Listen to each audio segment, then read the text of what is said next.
Ladies and gentlemen, talking about failure today. Get ready because it's not fun. It comes for everybody. I don't even know how to start it, but listen, failure sucks. It does. And I was thinking about this the other day. I was thinking about all the times in the past couple of years of the goals that I've set and getting into them. And then I have bombed the past probably three big goals that I've set the past couple of years and haven't even come close. So let's talk about it. So one of the first big goals that I set a couple of years ago was I was really into Olympic lifting and I was also into running 5Ks. I love running and I love Olympic lifting. Those are the two things I think that I am going to do the rest of my life. I have really started to enjoy running again in my 30s because, junior college baseball, that kind of got driven out of me because we ran all the time and it was not enjoyable. So I didn't really run when I got out of college into my late 20s. And then something clicked. I think I got around the right crowd. And some of those, not older guys, some of the wiser guys that I used to hang out with, they run. They run a lot. And then I realized when you go on these runs, you just can get so much clarity because one, you're by yourself. I love that. And it's so early in the morning. I'm an early morning runner. And when you go out there by yourself, it's so quiet. You can think and you can really just get some clarity on some issues that you maybe dealing with in your life. But anyways, so the goal was one summer I was going to train 8 weeks. I already kind of had a base for clean and jerk that I was doing. I had a base for that and I had a base for running. So I was not starting at zero. So if you're going to try what I'm about to tell you I did, you're going to want a pretty solid base before you start. So my goal in 8 weeks was I wanted to clean and jerk 315 pounds. I'd never done that in my life. My best clean, I think, was 335. And then my best jerk, so that was the movement overhead, was maybe like 300, 295, 300, something. I had some work to do. At that point, I couldn't clean 335. That was just my all-time best. At this point, I think I could clean 300, and my jerk was, I have no idea. I honestly, I don't know, but that's what I wanted to do. So I wanted to clean and jerk 315 pounds. And then on the same day, later that afternoon, I wanted to run a sub 21-minute 5K. But at the end of the day, I was like, okay, if I can run 21-minute 5K and clean and jerk 315 pounds, and that would have been so fun. Those goals, I would have been elated if that would have happened. And I really thought they were realistic for me. At the time, I really thought at the end of the summer, at the end of these 8 weeks, I was going to accomplish it. So I started training for it. And I got with, what was that? What was the group called? Man, his name is Greg Everett. And he has, I can't remember his program now that I'm sitting here trying to think about it. Anyways, when I figure out the program, I'll put it down below in the show notes and stuff so you can go check it out. So I got one of his 8-week Olympic programs and I followed it, to the T, because I remember doing one of his programs when we first moved back from Hawaii, and I was at a CrossFit gym and we used to do his Olympic lifting before we did our Metcons. Man, I enjoyed it. I got stronger and I really, I enjoyed his programming. So I went back to his website. I found an 8-week program that he offered for free. It was open for everybody. And so, man, I got it, wrote it out. I'm the type of person that even when I see it online, I'll write it out so I can, take notes and go from there. And so, man, I started chipping away week by week. And you can see some of the stuff if you go back to my Instagram. You can see some of these things of, me doing snatches and clean and jerks and really focusing on trying to hit these numbers and building up in these progressions. It's a lot of squatting to make sure you could catch, the clean in that front squat and stand up, so on and so forth. So on top of that, I was doing my own 5K training. I didn't ask anybody for help on the running part. I was like, got that. I know what to do. So I did a lot of interval stuff on the treadmill. So in my gym at the time, I had an assault runner. So that is the motorless treadmill. It's where you are running and you are propelling the treadmill. There is no motor. And what I really loved about it is at the time, I didn't have a watch or anything to set the distance that I was running. And it was really hard for me to get to a track to know the distance. So these assault runners, man, they were perfect. They gave me the distance. And if you ever run on an assault runner, they're not fun, and they help you with your running form. And to me, they help you build the posterior side of running with your hamstrings and glutes and that type of thing. So I was combining these modalities to train. And so what it would look like would be I would do, the weightlifting kind of in the morning in between when I was working. And then that afternoon I would go run, or vice versa. I would run early in the morning. If it was like my longer runs days or whatever, I would go in the morning when it was cooler, and I would get those done, and then I would go back in the afternoon and do the weights and that type of thing. So let's fast forward. Fast forward to the end of those 8 weeks. I set a date, and I was like, all right, it's game day. We're gonna load up. We're gonna do this. I didn't tell a lot of people about this because once I got into it, I was kind of scared. I was like, I'm not gonna do this. Like, I put it out there, and then I wanted to walk it back so bad because I was like, I messed up. I'm not going to be able to accomplish this. And at the time, I thought people cared. People don't care. They were, at first they were like, oh man, this is going to be cool. And then, but whatever, it's a goal. And so we get to the 8 weeks, and I go into the gym, start warming up. And if you ever had those days, you're not going to hit it. I was mentally in that time. So man, I wish I still had these videos so I could post them. I deleted them because I was so upset and embarrassed at myself for even thinking that I could do this.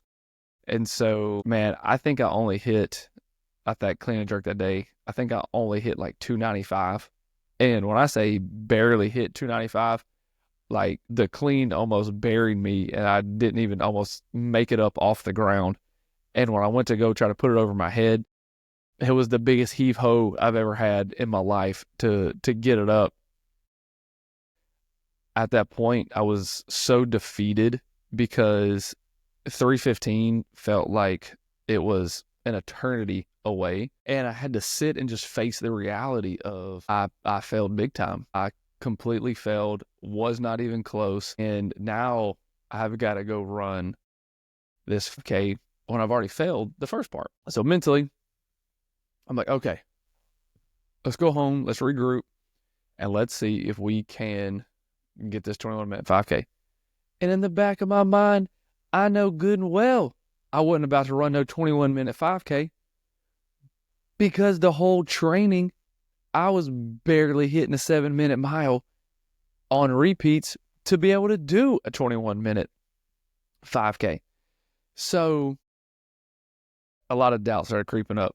I started warming up for that run, and I think I hit the first mile at 6:45. And I was like, okay, I got a shot. But I didn't, because my next mile, I think I went to like an 8:50, and I was destroyed.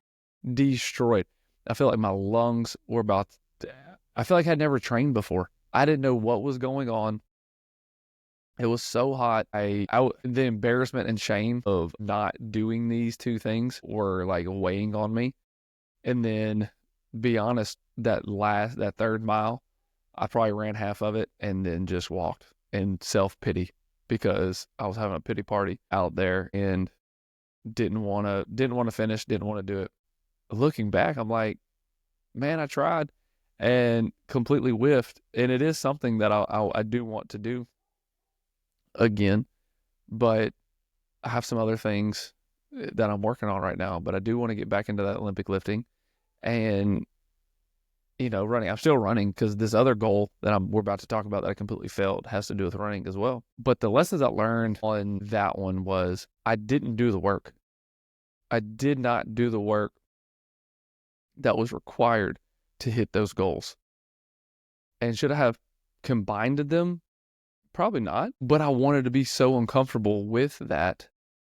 It kept me motivated to keep going and do those things. So, yeah, looking back, I probably should have just focused, okay, let's clean and jerk 315. That should be the goal in 8 weeks. Or let's run a 21 minute or faster, okay, and let's focus on that, not combine them. Because, people are going to say those are two different systems. Those are two completely different things. But I was like, I know people that can do both. I've seen people that can do both. I want to be able to do both. And so that's what led me down. That's what led me down that road. And so, yeah, completely bombed. And I had put it out there, like I said, on social media that I was going to do it. And this is the first time I think I'm coming back out and telling people that I completely whiffed on it. Wasn't even close, not even close to that goal. So anyways, there's that one. So the second one was the second big one that I can remember off the top of my head right now was the half marathon that I just did this past, November. I think it was. Yeah, November, December. It was here in Shreveport, and I wanted to run a sub 2-hour half marathon. I told everybody, they're like, what time do you want to get? What do you want? What do you really want to get? I said, a 1:59:59. That would be fantastic. 59, awesome. That's what I want to do. Sub, 2 hours. In the back of my mind, I'm like, because you always have that goal. You're like, you tell people something, but you have that number in the back of your head. In the back of my head, I was like, I want a 145. A 145 would be fantastic. So I got some training buddies on this one. And I was like, I got some people that were way stronger runners than me. And I ran with them. I was like, okay, I learned last time running. I didn't do the work. Did not do the work that I was supposed to do. Not going to happen this time. We're going to focus in and we're going to stick one singular goal. And that's what we're going to do. Even so, I stopped lifting. Because, everybody tells me, or one of my buddies told me, is like, if you want to be a good runner, get out of the weight room. Get out of the weight room. It's just going to slow you down at the time. So I was like, okay, I'm going to take that advice. And on this one, I'm going to do it. I'm going to do the work. Got a plan, got a training plan. All the training plan. I download the app called Runna, RUNNA. It's an AI generated plan with coaches that come back in and weekly check in and weekly update your stuff. So you get a new target times, new pace times, so on and so forth each week. So I think I did 12, 13 weeks. Like I said, I had a base of running. So I was like, all right, I tried a 16-week one time, and I didn't even make it to the race because I was so burned out. So it was like, I think 12, 13 weeks. I think the race was on week 13. And so, early morning runs, me and my buddy Zach would run with each other. He is a way better runner than I am. He can hold paces like I've never seen. If he says he's going to run an 8:15 mile for 6 miles, he's going to run an 8:15 mile for 6 miles. It may be 8:14, 8:16. Like, he's not going to, I'm the person that if I say, all right, I'm going to run an 8:15 mile, 1 mile might be 7:45. The next mile might be 8:15. The next mile might be 8:45. And then I might go back to 7:30.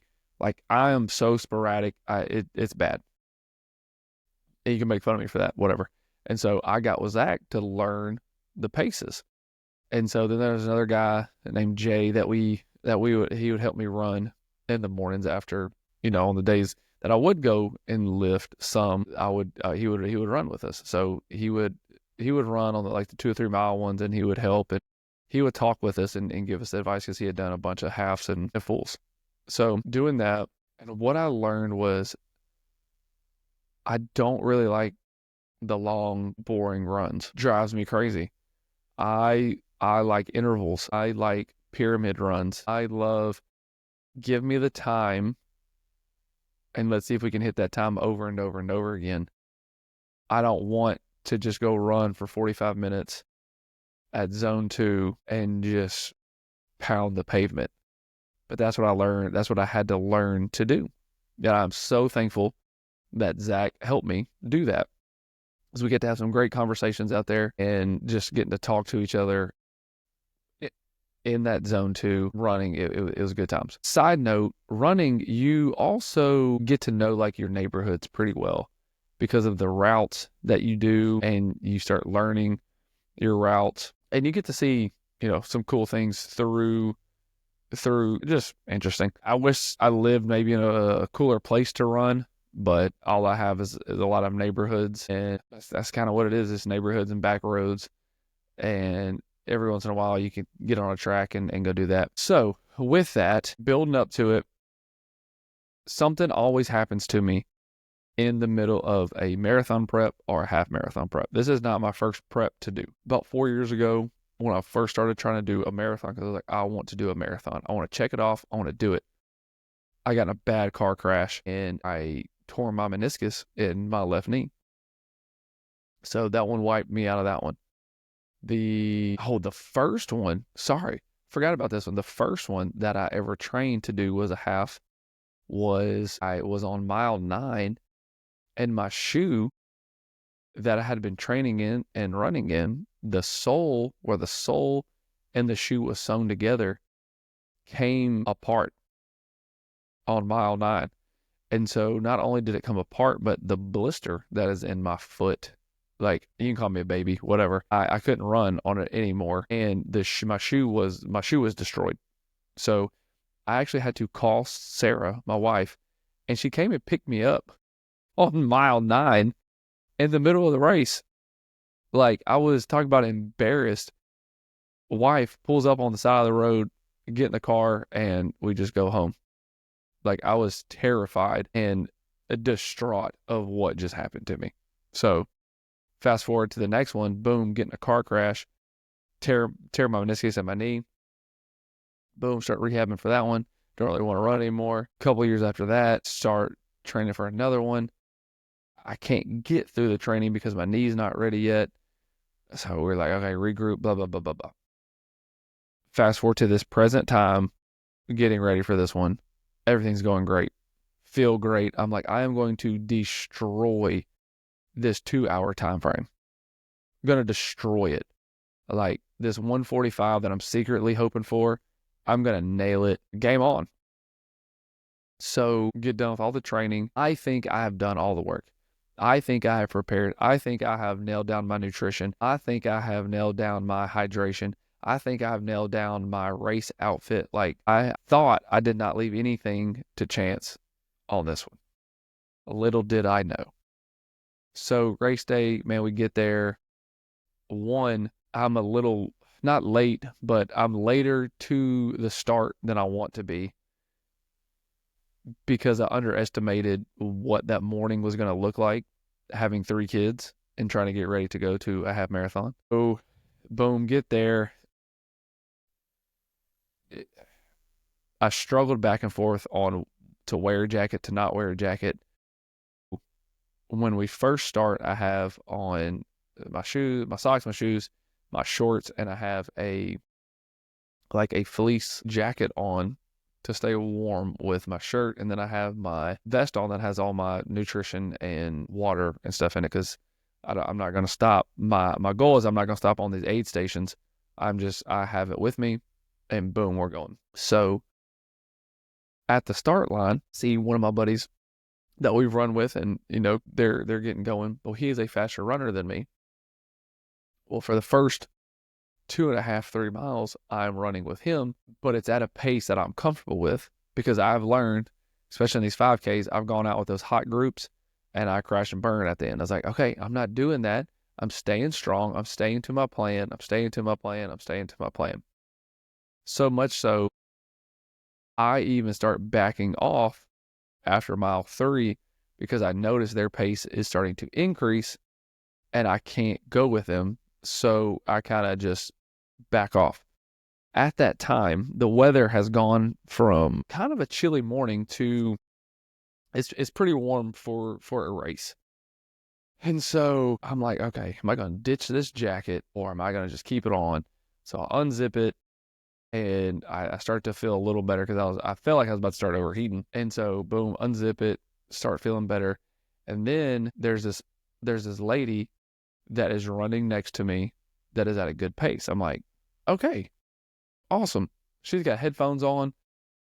I don't have any headphones. We're not talking. She's just running at a solid pace that I can keep up with. So I get with her. I stay right on her hip, and we run probably for the next 3 or 4 miles with each other. Well, at that point, we get to the 8 mile mark, and I'm like, something doesn't feel right. This has never happened. I don't know how, to this day how it happened. So we make the turn to come back for the half marathon. We were halfway through coming back in miles 9, maybe 8, 9, and 10. 8, 9, maybe 9.5. There was a pain in my left side of my neck that it felt like someone was stabbing me with a nail or a little thumbtack every time my foot hit the ground. And I didn't know what to do. I was having flashbacks from the first one that I did that I'm going to have to call Sarah. She's going to have to come find me. I'm going to have to bail out of this one again. I'm not going to be able to finish it. My time, I'm looking at my watch. I'm like, I'm still on time. Like, I can still do this. How can I get this pain to go away? So I start walking. That was the one thing that I did not want to do in this is walk. I did not want to walk. I don't want to walk a half marathon, but whatever. To finish this, I had to walk. I had to walk a long way. I would go for probably 400 meters, 600 meters at a time. And of course, here we go. Here come people passing me. Oh, come on, buddy. You can do it. The encouraging, the claps, like, oh, this poor guy doesn't know what he's doing. Like, I hate that feeling out there because I feel like I was so prepared and I had the plan, boom, to a T. So I get to an aid station and I ditch everything. Took the vest off, took the jacket off, took the hat off, poured water on my head. I was like, I got to cool down and I got to regroup.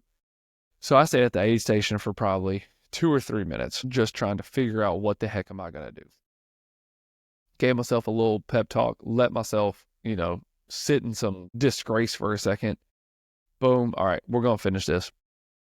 At that aid station where you could walk and then when you make a turn, boom, that was okay, that's where we're going to start running. So at that point, I think I had 1.5 miles left. I did not know if I was going to finish. Did not know if I could finish. Did not know if I wanted to finish to face what I was going to face at the end. Not hitting my time. And so make that turn, run that mile. So now I'm literally 0.5 mile left and I'm having to walk, like do the run, walk, run for 10 seconds, walk for a minute, run for 10 seconds, walk, run, walk, run, walk. And I am so embarrassed that I'm almost wanting to cry now because one, I am over 2 hours. I'm not even close to 2 hours. I'm over it. I'm going to be over it. And we're getting to the point of like, this is embarrassing again that I completely bombed something that I thought I trained for so hard and put so much effort into, and it's not even close. And so, man, we get to the straightaway and I can see the finish line. And the best part about all of this is Sarah's there, Roman is there, Solomon is there, Samson is there. The whole family is there. They made signs for me, cheering me on. And so when I cross the road, I get over to them. I give Sarah a hug and a kiss and, just kind of emotional on the inside. I haven't really let it all out because I'm physically not well right now. Physically not well. Tell them, thank y'all for everything. Love y'all. turn around, boom, go across the finish line. 2 hours and 7 minutes. And I'm like, this is not fun. I don't know why people do this. This is not a fun event. People are trying to, come congratulate you, shake your hand, blah, blah, blah. I'm like, I don't, like, physically, I never understood the, feeling at the end of that. And I'm like, I am wrecked. I don't want to do this again. And then, you start getting some life back into you later on, and you're like, okay, here we go. Let's do it again. Let's improve. So those are two stories that, in my experience, I completely bombed, but I tried. I went out there and threw myself out there. There was a guy out there on that day that ran a full marathon in, I think, 2 hours and 47 minutes. Like, he was only 30 something minutes behind me and I ran half. Like, people are incredibly talented in things, and it's so cool to see. And I say some of these things to say, don't be discouraged. Have some crazy goals, because I'm working on one right now that I'm trying to plan out.